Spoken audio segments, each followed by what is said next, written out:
Bonjour à tous et bienvenue sur la chaîne YouTube de Figurines Collector. Aujourd'hui, on va découvrir ensemble le travail d'une marque qu'on ne vous a jamais présentée sur la chaîne, il me semble. Il s'agit d'Ia Toys. Et quoi de mieux pour inaugurer la marque que de vous montrer leur figurine du cultissime Rambo sorti il y a peu. Alors ici, c'est une figurine qui appartient au premier film Rambo, donc First Blood pour les connaisseurs. Mais des figurines de Rambo 2 et 3 réalisées par la même marque devraient bientôt la rejoindre. Alors ici, Ia nous propose une figurine articulée avec pas mal d'accessoires contenus dans la boîte. Vous aurez 3 visages différents, 6 paires de mains différentes en plus de celles qui sont disponibles sur la figurine, mais aussi tout un panel d'armes, talkie-walkie, poignards et des munitions. Donc vraiment pas mal de choses et tout ça pour un prix assez dérisoire étant donné le contenu de la boîte, puisque vous pourrez avoir cette figurine pour moins de 115 € sur notre site internet. Donc vraiment, ça a l'air pas mal complet pour le prix. Donc on va la déballer et on va regarder tout ça d'un petit peu plus près pour voir si ça vaut le coup ou pas. Allez, j'ai déballé l'ensemble de la boîte devant moi, à l'exception des paires de mains pour les mêmes raisons que pour les SH Figures. Comme c'est des toutes petites pièces, c'est pas forcément pertinent de vous les montrer à la caméra en dehors de la boîte parce que vous verrez pas grand chose. Donc dans la boîte, évidemment, on a notre figurine articulée qui est au likeness de Sylvester Stallone. On va la regarder d'un petit peu plus près tout à l'heure. Je vous montre juste les 2 visages supplémentaires que vous avez dans la boîte. Donc 2 visages alternatifs. Un premier visage à droite donc de Sylvester Stallone qui crie et qui est blessé. Et un second visage avec la grimace de Sylvester Stallone. Et honnêtement, ces 2 visages sont plutôt bien faits, plutôt réussis. C'est pas souvent qu'on peut avoir des visages réussis sur des figurines qui sont si petites. Et là, je trouve que ça fait son effet. Bon, c'est pas parfait évidemment, mais je trouve que c'est plutôt bien fait. Le paint job est très très bien. Petit point noir sur le bandeau où je trouve qu'il est pas forcément déjà très visible sous les cheveux. Et surtout, en fait, on a l'impression que le nœud sort un petit peu de nulle part. Mais bon, ça après, c'est évidemment mon avis personnel sur la question.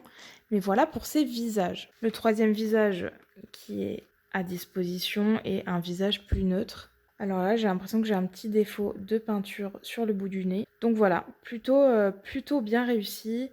Vraiment, le paint job est super et on reconnaît bien l'acteur. On va avoir à disposition également plusieurs socles. Donc le premier socle qui prend pas mal les traces de doigts, donc faites attention. C'est un socle assez classique avec marqué Rambo dessus. Et par contre, vous pouvez l'ouvrir. Hop là. À l'intérieur, ils vous fournissent une petite pochette. Et en fait, ça va vous servir de rangement pour les accessoires. Donc plutôt pratique, plutôt sympa comme idée.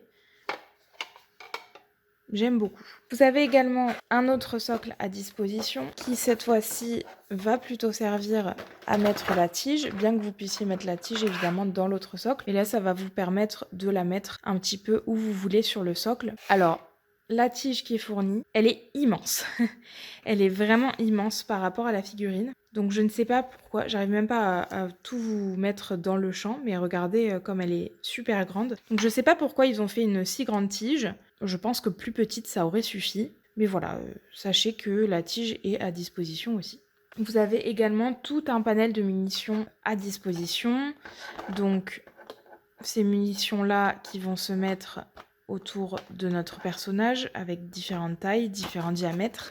Et vous avez également des munitions, donc des petites, et celles-ci qui vont pouvoir venir s'enrouler autour du bras du personnage. Et ces munitions vont pouvoir se rentrer juste ici.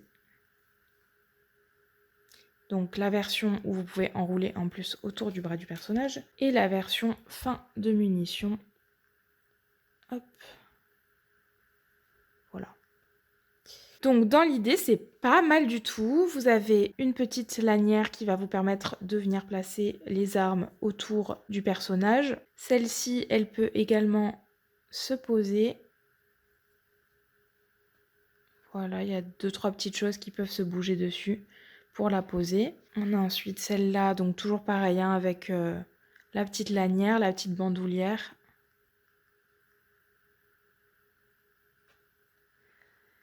grâce du coup aux différentes paires de mains, vous pourrez lui faire tenir. Là, vous avez hop, le chargeur qui peut s'enlever et se remettre.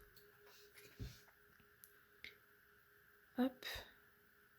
Donc voilà, vraiment pas mal de choses à disposition. Un petit talkie-walkie. Vous avez un poignard qui va venir se rentrer dans son fourreau qui est juste à la taille de notre personnage. Et vous avez également une tige en bois sur laquelle vous pouvez venir fixer ce petit morceau de corde pour venir y fixer le poignard. Donc vous avez cette possibilité-là aussi qui existe. Il y a vraiment plein de possibilités avec tous ces accessoires qui sont fournis dans la boîte. En plus, la figurine est articulée. Donc on va passer tout de suite à la figurine pour voir ce que ça donne les articulations. Mais sachez que déjà, en termes d'accessoires, on est très bien fourni. Donc c'est vraiment chouette, ça offre plein de possibilités. Allez, j'ai retiré la cape du personnage qui était fixée sur son dos avec cette petite lanière et donc qui était juste tenue après par le cou. Donc j'ai juste eu à retirer la tête pour pouvoir l'enlever. Donc la cape est plutôt pas mal, hein. On a les petites coutures, elle a été volontairement salie. Franchement ça a fait l'affaire, c'est plutôt pas mal.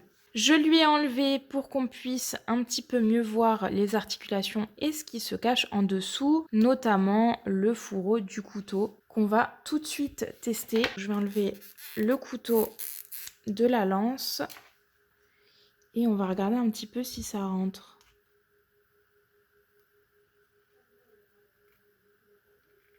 Hop. Et bah ça rentre en entier. Je suis très agréablement surprise. Je pense aussi que c'est des vraies poches qu'il a un petit peu partout. Ouais, c'est ça.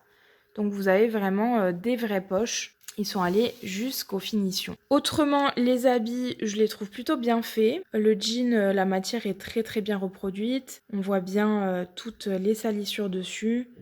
Donc il est vraiment bien fait. Le débardeur est en matière extensible. Ça moule pas mal et comme le sculpte est très bien fait dessous, on voit tous les muscles qui se dessinent sous les débardeurs. Non, voilà, franchement, un bon travail au niveau des habits. Les chaussures sont en matière un petit peu souple pour pouvoir permettre à la cheville de bouger. J'essaie de vous monter un petit peu le pantalon pour que vous puissiez me les voir. Elles sont bien faites aussi. Visuellement, c'est plutôt pas mal.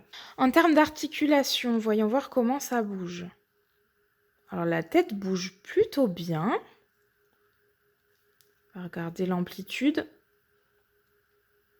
Une amplitude pas trop mal qui est un peu bloquée vers l'arrière par les cheveux. Mais c'est pas mauvais du tout. Il n'y a pas de trou disgracieux très visible. Ensuite, au niveau de l'épaule, alors là, on a un petit trou, mais c'est comblé par de la matière à l'intérieur, donc c'est pas très gênant. Par contre, voilà, quand l'épaule va en bas, là, on va avoir un trou pas très esthétique au-dessus de l'épaule, mais on peut lui remonter l'épaule comme ça pour pas que ce soit gênant. Ici, le biceps se tourne, l'articulation est un petit peu visible. Hop. Le coude se plie bien. Bon, par contre, la jonction, c'est pas la plus esthétique des jonctions.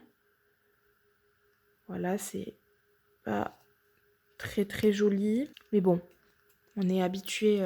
Alors faites attention, voilà, parce que vous avez l'intérieur qui se déclipse facilement. Voilà pour les bras. Ici, j'ai pas l'impression qu'au niveau du torse, on ait matière à le faire bouger. Je pense pas qu'il y ait d'articulation. Non, il n'y en a pas. D'avant en arrière, au niveau des hanches, il y a possibilité, mais l'amplitude est quand même assez limitée. En plus, c'est vrai qu'on est plutôt gêné par le tissu. Sur les côtés, il y a possibilité de le bouger. Elle tourne bien. Au niveau des jambes, ça, c'est l'amplitude arrière et l'amplitude avant. Alors, il faut un peu se battre contre le tissu. C'est un peu le problème d'avoir des vêtements en tissu. C'est que forcément, quand on a les articulations, ça va un petit peu coincer. La jambe se plie très bien. Et on va regarder un petit peu au niveau de la cheville. Et c'est pareil, on a un bon mouvement. Mais pareil, comme la chaussure est un peu caoutchouteuse, il va falloir vous battre un petit peu contre la matière pour que ça reste en place. Et bon là, évidemment, je peux pas vous montrer toute l'amplitude des jambes à l'avant puisque le jean me gêne. Mais voilà un petit peu pour cette figurine en termes d'articulation, c'est vraiment pas mal. Enfin franchement, je suis assez impressionnée, je penserais pas que ce serait aussi qualitatif. Pour les dimensions, elle fait à peu près 16,5 cm de hauteur, ce qui est une taille plutôt respectable. Vous avez de quoi faire et après, si vous voulez rajouter le petit socle, que j'ai pas reclipsé, mais voilà, lui il fait 3 cm de hauteur. Voilà un petit peu ce qu'il vous faudra compter pour les dimensions. Et puis je crois qu'on a fait le tour sur cette figurine. Donc comme je vous disais, elle va bientôt être rejointe par des figurines de Rambo du film numéro 2 et du film numéro 3. Vous allez avoir de quoi faire avec ces figurines. Voilà pour cette petite review, j'espère qu'elle vous aura plu. Si jamais vous êtes intéressé pour commander cette figurine, vous trouverez le lien pour le faire en description. N'oubliez pas de liker notre vidéo comme d'habitude et de vous abonner à notre chaîne YouTube si ce n'est pas déjà fait. Moi je vais vous laisser avec un aperçu sur la base rotative et je vous dis à la prochaine.